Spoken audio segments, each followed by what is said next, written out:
We're going to talk about single replacement reactions today. So we're going to determine the products and we're going to use our activity series to predict if a reaction will indeed occur. So here are the steps, so pause the video and jot these down. First thing we're going to do is determine which kind of single replacement reaction, and that's going to be on page 6 of your reference packet.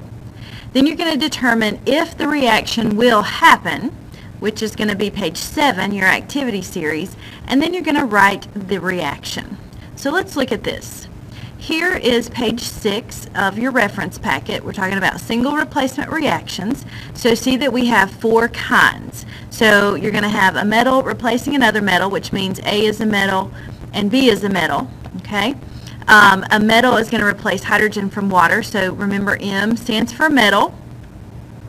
An active metal replaces hydrogen from an acid.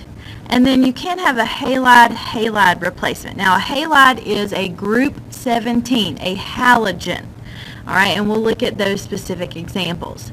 So if you look at your activity series to determine if this reaction is going to happen, remember that any element above will replace an element below. So the most active metal here is lithium. Okay, lithium will replace any other metal in this list. Okay, so anything that's on top will replace anything in a compound that's down below, and we'll look at these examples.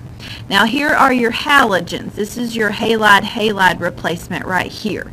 All right, so fluorine, chlorine, bromine, iodine are your halogens. Okay, so here's our example. We have copper 2 chloride plus aluminum. All right, so copper is a metal, aluminum is a metal. So that means we have this first type of equation here, a metal-metal replacement. So now what we're going to do is we know that aluminum is going to kick out copper and combine with chlorine, okay, and then your chlorine will be stuck out here. So if we label these A, B, oh, sorry, let me relabel. This aluminum would be A, and then BC is in the compound, okay? Then we would end up with AC plus B if our reaction indeed happens. So let's check out whether or not this reaction is going to happen. All right, now we need to look at our activity series. Now here we look at copper and we look at aluminum. All right, so let's see, copper is way down here, not very active at all. Aluminum is way up here. So aluminum is higher than copper, so this reaction will happen. So now we just need to finish it out. Okay, so the reaction is going to happen because aluminum is higher than copper. Now if this had been written, well, let me finish the reaction first. Okay, so AC means aluminum chloride. All right, I don't know if I can get rid of that. So you do have to use the charges. All right, so aluminum chloride. All right, so aluminum is +3, chlorine is -1, so aluminum chloride is AlCl3. Plus, then we have our B, which is copper, and you can just write it like that. And then, of course, we would have to balance it and go from there. Our next example, we have sodium chloride plus fluorine. Now, fluorine is a halogen, so this is D, the D type of reaction, halide replacement. So if fluorine is D, okay, and then sodium is B, chlorine is C, then if this reaction happens, we end up with BD plus C. All right, so let's determine if this reaction is going to happen, whoops, by looking at our activity series. Now in this case, let me pull this down here, whoops, sorry. Now in this case, we are going to look at fluorine and chlorine. Okay, so fluorine is at the top, it will replace everything. Okay, and chlorine is here. So yes, this reaction will happen. So we write B and D. Now again, we are going to look at the charges in this case, okay? Because sodium is +1, fluorine is -1. So we get NaF. All right, plus C, chlorine. Now remember, chlorine is a diatomic molecule, so it cannot be by itself. So we have to write that as Cl2. So then if you go back and balance, it looks like that.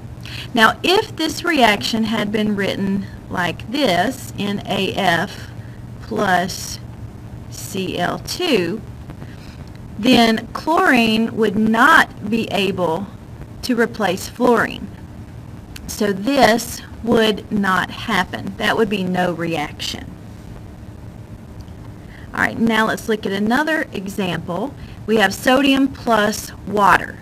All right, so sodium is an active metal replacing hydrogen from water. So here is what our equation is going to look like. So M is metal, which is our sodium in this case, and we get a hydroxide plus hydrogen gas. Now let's determine if this reaction is going to happen or not.